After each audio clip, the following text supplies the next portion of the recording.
The pandemic has delayed release dates for tons of TV shows and movies, and it continues to delay productions in Manitoba's film industry, which employs over 2,000 Manitobans. When the province went into Code Red back in November, only productions that had already begun were permitted to continue. For writer and director Chris Gaudry, this meant he could continue filming Michif Country, a show about the people of Saint Laurent, Manitoba. The pandemic forced his crew to relearn how to produce a TV show. He says they've been able to find solutions to keep everybody safe and continue filming. But he's worried that even after the pandemic, it'll still have an effect on his show.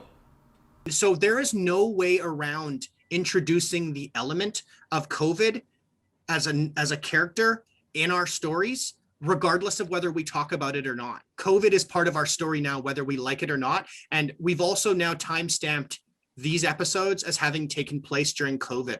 And one of the challenges that we'll face moving forward with the show, because it's obviously taken place during COVID, is that assuming COVID does go away or we get to a new world after COVID, is that people are going to be so sick of talking or seeing anything about COVID that any episode that we have where people are wearing masks, people are not going to want to watch it. They're going to be sick of seeing people with masks on, and it's just going to be absolutely nauseating for them.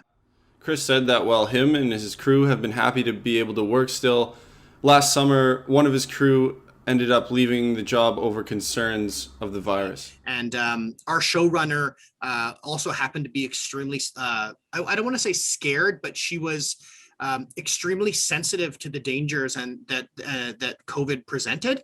And she actually quit our show because of the pressure that was being put on her to continue production because she didn't feel comfortable sending people out in the field.